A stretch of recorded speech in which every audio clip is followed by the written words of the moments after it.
করে না। বাড়িতে যখন ব্লাড নেয় তোমার কোনো লাগে না তো? এনাদেরও কি হাত খারাপ নাকি? অত ভয় পেও না। না, এন্ডোস্কোপিতে লাগে না, ওটা ভুল কথা। এন্ডোস্কোপির সময় দমটা। Good morning friends, welcome back to my channel to new blog. আজকে ভোর 6টায় উঠে পড়েছি তাড়াতাড়ি করে। আমার যেটা প্রথম কাজই হয় গোপালের সব কিছু জোগাড় করা, পরিষ্কার করে বাসন টাসন রেডি করে নিয়ে গোপাল সেবা করা। তো আজকে গোপালের প্রথম ভোগের সাথে দ্বিতীয় মানে দুপুরের ভোগ অন্নভোগটাও করে রেখে মাকে নিয়ে যেতে হবে এন্ডোস্কোপি করতে। মার যেটাতে খুব ভয় ছিল, অজ্ঞান করে করা এখন পদ্ধতি হয়েছে বলে রক্ষে, নাহলে যে মার কী হতো। খুবই তো কষ্টকর, গলায় পাইপ মতো ঢুকিয়ে ক্যামেরা দিয়ে দেখে। তো বহু বছর ধরে আমাদের আইডিয়া ছিল যে খুবই কষ্টকর, তবে এখন অ্যানাস্থেসিয়া করে হয় বলে রক্ষে। তো আমার রিপোর্ট খুব একটা খারাপ বেরোনি, তবে পেটে ইনফেকশান ধরা পড়েছে, তার সঙ্গে ব্লাড ইউরিন এগুলোর চেক আপও চলছে, আলট্রাসোনোগ্রাফিও হবে পরের দিন। তো দেখতে থাকুন, আজকে সারাদিন এই ব্যস্ততার মধ্যে দিন কাটছে। ঠাকুর করুক রিপোর্ট একটা আমি অ্যাডভান্সই বলে দিচ্ছি যে রিপোর্টে একটু পেটে ইনফেকশান, যেটা কি নানান কারণ থাকে, বহু বছর ওষুধ, বহু বছর পেন কিলার, খালি পেটে থাকা, তারপরে এরকম কয়েকটা জিনিস, অ্যালকোহল যারা বেশি নেশা করে, এই কয়েকটা কারণের মধ্যে আমার মার তো দীর্ঘ 25-30 বছরের বেশি। মা হার্ট পেশেন্ট, হয়তো মেডিসিন থেকেই হয়েছে। যাই হোক, মেডিসিনও দিয়েছে, এখনও কয়েকটা টেস্টও বাকি রয়েছে। আজকে যেটা মা ভয়ের সেইটা কেটে যাবে, যে এন্ডোস্কোপিটায় অজ্ঞান করে করা হচ্ছে, এটাই আর কি রক্ষে। নাহলে ফিলিং হলে তো মা পাগল হতো, কারণ আমাদের তো এরকম হসপিটালে এই না তেন না, আমরা মা মেয়ের খুব ভয়ে ব্যাপার, আমাদের হয়নি কখনো। বাবার বেলায় যা হয়েছিল, বাবাকে ফেরাতে পারিনি, এটাই আমার দুঃখের। যাই হোক, এত কথা সকালবেলা বলে নিলাম, যেহেতু পরের দিন ভয়েস ওভার দিয়ে বলছি, তাই না হলে বলার সময়ও হতো না। তো দেখতে থাকুন আজকে সারাদিন আর কি বলবো।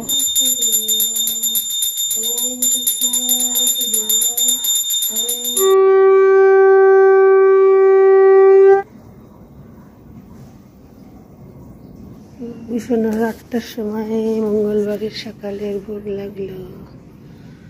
রাধে রাধে। স্বপ্ন দর্শন করিয়ে দিই সাজি গুজের পরে।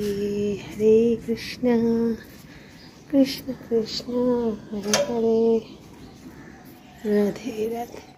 তো আজকে প্ল্যানই ছিল যে হলদিরামে খাবার আনিয়ে নেবো নিরামিষ, ছেলেকে বলে গেছিলাম।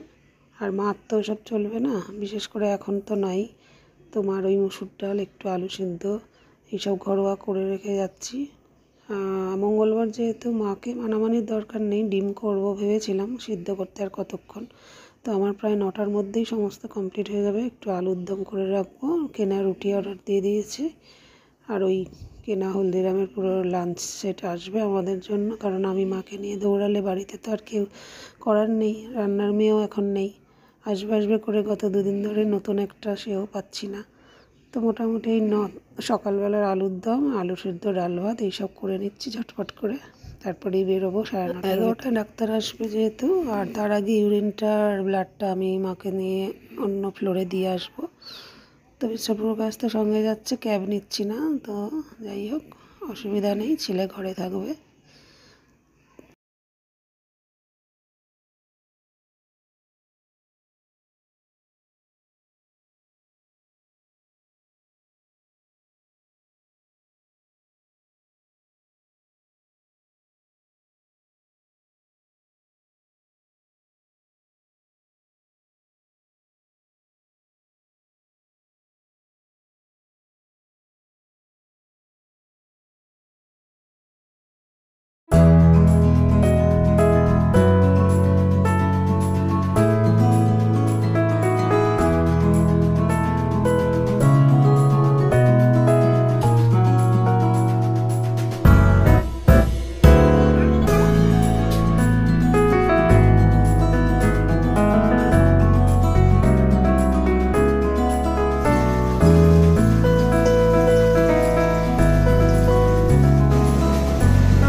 খুঁজছে আমাকে, মানে এনার মুড়ি পোষায় না। আর একবার দিয়ে আসি, না খেলে খাবি, খালে খাবি। আজকে তো ডিম শুধু দিদার ব্লাড দিয়ে এসে দিদার জন্য শুধু ডিম বানিয়ে দেবো, হ্যাঁ না? খাও, খেলে খাও। এই জানলা এসছে, খাবে না, মুড়ি খাবে না। চোখ ডিম কুসুম পনির খেয়ে খেয়ে অভ্যেস হয়ে গেছে।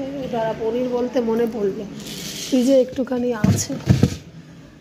চলা, দাঁড়া দাঁড়া দাঁড়া, ওইরকমভাবে এসে বসে আছে, যাবো কীরকম। হ্যাঁ হ্যাঁ, এত ডাকলে হবে? আমার কাছে যদি পনিরটাই তো না থাকতো তাহলে কী করতাম? এত তাড়াহুড়ো দিদাকে নিয়ে যাওয়া। দিদা বলছি কেন তোদের, কে জানে, আমার মাকে তোদের দিদা বানিয়ে দিয়েছি, গোপালেরও দিদা, তোদেরও দিদা। আয় হায় হায় হায়, ওই ঢোকার চেষ্টা করিস না, আমি এপাশে এসছি বোকা কা, ইধারাও। খাও খাও, উড়িষ্যা তোমার পনির খাবে তবে না পোষাবে। মা ডিমের কুসুম কোলেস্ট্রলের জন্য বাদ দিয়েছে বলে কাকদের ভালো হয়েছে, কিন্তু মুড়ি তো একদিন খাচ্ছিলিস রে বাবা। পনির তো খাস আমি জানি, নিরামিষ দিন। হরে কৃষ্ণ।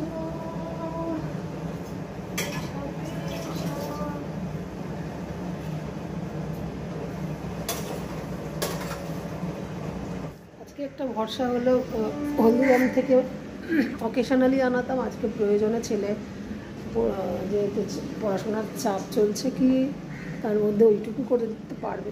দুপুরবেলার ওই হলদিরামের খাবারের পুরো সেটটা, যে থালিটা খুব রেয়ার হলেও আমাদের আসে অকেশনালি, মানে আগের বছর থেকে আমি আর ছেলে স্টার্ট করেছি। কারণ হলদিরাম হলে পিওর ভেজ হয়, আমাদের কোনো ব্যাপার হয় না, মাও কিছু তার থেকে নিতে পারে, আর জিনিসটাও ভালো হয়। এই জন্যই আর কি ভরসা করে মিস্টার পুরোগাছ তো ভরসা দিল, না দিলেও আমরা নিতাম। আর তার জন্য রুটিটা কেনা হয়ে যাচ্ছে, রুটির সাথে আলুরদমও রেডি হয়ে এসছে। সকাল থেকে উঠে মোটামুটি গোপালের সব কিছু করে টুলে, মার আলু সেদ্ধ ডাল ভাত করে রাখছে, একটা এসে শুধু ডিম সিদ্ধ বা দুটো ডিম সিদ্ধ বসিয়ে দেবো। ভাত করা থাকলো, ভাতটা লাগে না যদি ওই থালির সাথে রুটি আর ভাত মিশানো থাকে। এবার যাই, আলুর দমটা নামিয়ে 9টা 10 বাজে, তো গোপালের ভাতটাও করে রাখি। যদি আসতে 12টা 1টা 2টা বেজে যায়, কোনো অসুবিধা নেই। অন্নভোগটা করা থাকলে তুলসী পাতা লাগিয়ে ছেলে দিয়ে দিতে পারবে স্নান টান করে। আপাতত এই চলছে। এরপর রেডি হওয়ার আগে দেখলাম মা উঠে বাথরুমে গেছে, মা ছেলের ঘরটা, তাই একটু ঝাড় দিয়ে দিচ্ছি পরিষ্কার করে, কারণ ছেলেও পড়ায় ব্যস্ত আর মা তো শরীরটা ঠিক নেই, নাহলে ওদের বিছানা আমাকে করে দিতে খুব একটা বেশি হয় না। এরপরে রেডি হয়ে বেরোবো, মা তো খালি পেটে থাকবে।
কালকে যে ব্যাগে কাগজপত্র রাখলাম ওগুলো আমার কাছে দাও।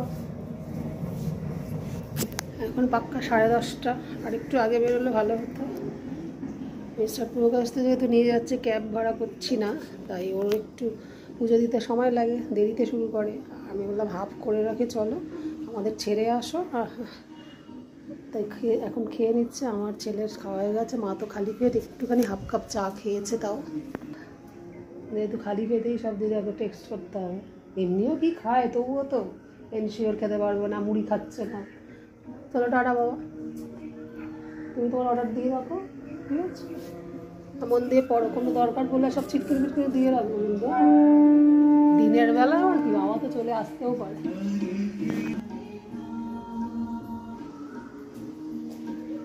ওই গেলে মা ছোট চলো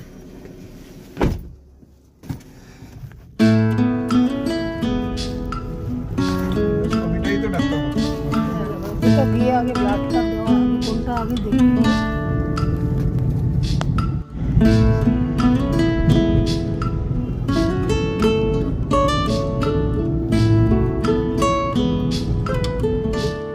কালকের মতোই পার্কিং ফুল হয়েছে। দারোয়ান কি বলে দেখো, না যদি হয় তখন বের করে নেবো।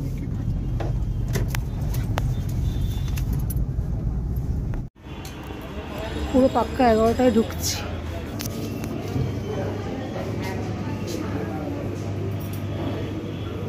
কালকে তো আসলাম ফার্স্ট ফ্লোরে। প্রোটোকল মানতে হবে তোমাকে, আমায় ঢুকতে দেয় না। ব্লাড নিতে আবার কি, তোমাকে ডাক্তারবাবুর কাছে এন্ডোস্কোপির সময় আমি রিকোয়েস্ট করবো, চিন্তা করো না। এটা তো ব্লাড তোমার বাড়িতে নিতে আসে, তুমি ভয় পাও না। প্রোটোকল মানতে আমার মা আমাকে ছাড়া কিছু পারেই না, ভয় পায়। ঠিক করে নেয় বাড়িতে যখন ব্লাড নেয়, তোমার কোনো লাগে না তো? এনাদেরও কি হাত খারাপ নাকি? অত ভয় পেও না।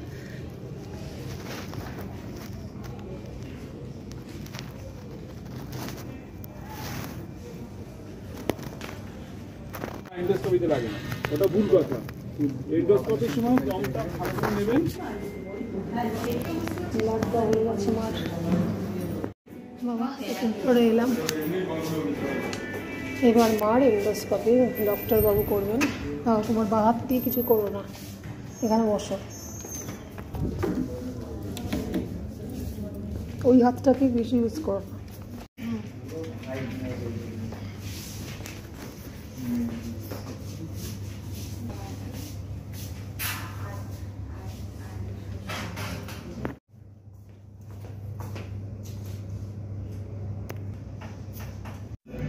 এরপর মার অ্যানাস্থেসিয়া করেছিল, লাগেনি ঠিকই, কিন্তু ঢুকতে দেয়নি। পরে তাড়াতাড়ি করে মাকে দেখতে গেলাম। তাড়াতাড়ি করে বলার মানে হচ্ছে, ওরা বলেছিল 15 মিনিট লাগবে, 10 থেকে 15 মিনিট, তো দেখছি আধ ঘন্টা হয়ে যাচ্ছে। তো আমি নিজে গিয়েই সেম ফ্লোরেই আমি জিজ্ঞেস করে করে বললাম অ্যানাস্থেসিয়া হওয়ার পর এরকম এন্ডোস্কোপির পর কোথায় রাখে। তো সেই রুমটাতে আমি জোর করেই প্রায় ঠেলে ঢুকতে, তো বললো আসুন। তারপরেই মা আমার ডাকে কথা বললো। তারপরে যা যা করার টাকা ফাঁকা দেওয়ার পর মাকে সুস্থ অবস্থাতে এই যে ফিরছি নিয়ে। এবারে মার হাসি মুখটা দেখলাম, বাবারে বাবা।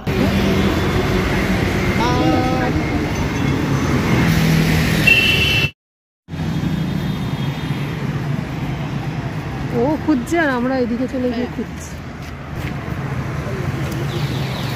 আমার মা এন্ডোস্কোপি করতে গিয়ে যা ভয় পেয়েছিল, অ্যানাস্থেসিয়া করায় আমি গিয়ে দেখতে গিয়ে আমি ভয় পাচ্ছি, মা কিছু ভয় পায় না। ও করে আওয়াজ হচ্ছে মেশিনের, মানে আমাদের কাছে এটা বিশাল। কোনোদিন আমি বলো আমার মা হলো, কোনো অ্যাডমিশন হয়নি তো।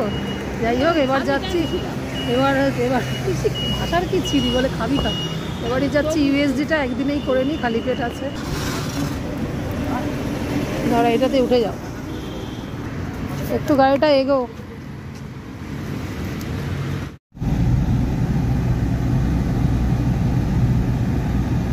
এবার স্পন্দন হসপিটালেরই ডায়াগনস্টিক সেন্টারটা একটু কিছুটা দূরে, সেখানে আসলাম যে একদিনেই খালি পেট আছে, করে নিই।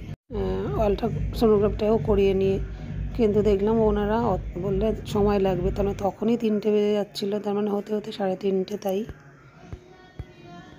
তাই কথাবার্তা সব বলে টলে নিয়ে আসলাম। আবার বৃহস্পতিবার করাবো, আর শুক্রবার রিপোর্টটা নিয়ে ফাইনাল যা যা মেডিসিন চলবে বা রিপোর্ট কী আরও আলট্রাসোনোগ্রাফি বা ব্লাড ইউরিনে বেরোলো সেটা জানা যাবে। আপাতত এন্ডোস্কোপির রিপোর্টে যা বেরোলো, পেটে ইনফেকশান, মারাত্মক কিছু না হলেও কিছু তো রোগ ধরা পড়লো। ওই যে বমিটিং, ওয়াক করছিলো, কিছু খেতে পারে না সেরকমভাবে, পারে খাওয়ার পরিমাণ ঠিক আছে কিন্তু সব কিছু খেতে পারে না, তার কারণটা জানা গেল। এই আর কি, ফেলে রাখলে সেটা তো আরও খারাপ হতো। একদিকে ভালোই হয়েছে, আর্লি স্টেজে সব কিছু ধরা পড়া ভালো। তো বাড়ির গলিতে এই যে ঢুকে পড়েছি, প্রায় পাশের গলিটা। এবার ছেলে তো খাবার অর্ডার দিয়ে 1টার সময়তেই এসে গেছিলো, খাবার টাবার রেডি করছিল। বাবু অনেক হেল্প করে পড়াশোনার মাঝেই। আর ব্লগটাকে আর বেশি বড় করব না, খাওয়া দাওয়া করার পরই সন্ধ্যাবেলা বা রাত্রে অবধি দেখিয়ে শেষ করে দেবো, যেমন আমি করি। আমরা ফিরতে ফিরতে 2:45, তাই ছেলে এটা গন্ধ ওই পার্টটা নাই, এই পার্টটাতে লেগে গেছে। ছেলে প্লেট ধুয়ে দিল। না না, এটা সেই আঁশটার গন্ধ না, এটা একটা জঙের মতো। দিদাকে একটু ওআরএসের জায়গায় নুন চিনির জল গুলে দিই, আর 3টেই খেতে বলেছে, আমরা আগে খেয়ে নিই।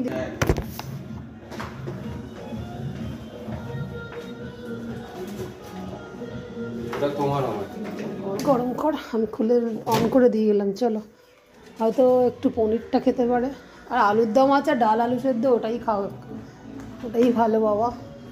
ওবেলায় যে রক্ত দিয়েছে তো, আজ মঙ্গলবার, দিদার ডিম খেলে কোনো ব্যাপার না, আমরা নয় ছোঁয়াছুঁয়ির তো ব্যাপার নেই, আমরা খাবো না, দিদাকে দেবো 2টো ডিম সিদ্ধ, আমি করে রাখতাম। ওবেলা দেখি এই সমস্ত ডিমের জায়গা ফাঁকা।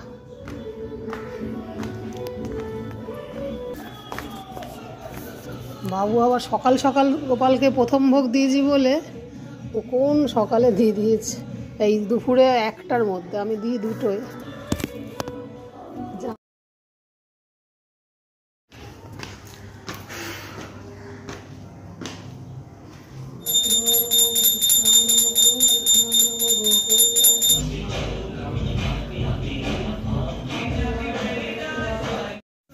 আর ব্যস্ততার সময়তেই রান্নাঘরে প্রচুর কাজ ফেলে রেখে দৌড়াদৌড়ি যখনই করতে হয়, তখনই পরের বেলাতে আবার একটা কাজ থাকে, এই বাসনগুলো গুছিয়ে তুলে রাখা। মাসি তো এসে গেছিলো, রাস্তায় দেখা হলো, তখন আমরা বেরোচ্ছি, তো সেইগুলো তোলাতুলি করে রাত হয়ে গেল 9:30টার সময়। জবটা করে আসলাম, গোপালকে শয়ন দিয়ে এসেই, তার আগে মনে হয় চাটাও খাওয়া হয়ে গেছে, কি চা খাওয়ার সময় এটা বাসন তুলছি আমি নিজেও ভয়েস ওভার দেওয়ার সময় জানি না। এরপর ওটা বাসন মাজা, এই বাসন তোলার সময় ওটা ছিল চা খাওয়ার টাইম। তারপরে আবার ডিনার টাইমগুলোও যে প্রতিদিন তোলা হয়, আজ তোলা হয়নি। মা আর ছেলে আগে খেয়ে উপরে উঠে গেছে, আমি খাওয়ার পর অনেকদিন পর একটু দুধ খাচ্ছি, মিস্টার পূর্বকাস্তরটাই যে রেখে আমি আমারটা খেয়ে তারপরে উঠে যাব।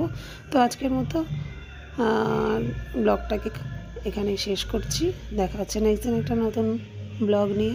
এর পরের দিন আমার মার আলট্রাসোনোগ্রাফি ছিল, কিন্তু আমরা করলাম একদিন গ্যাপ দিয়ে।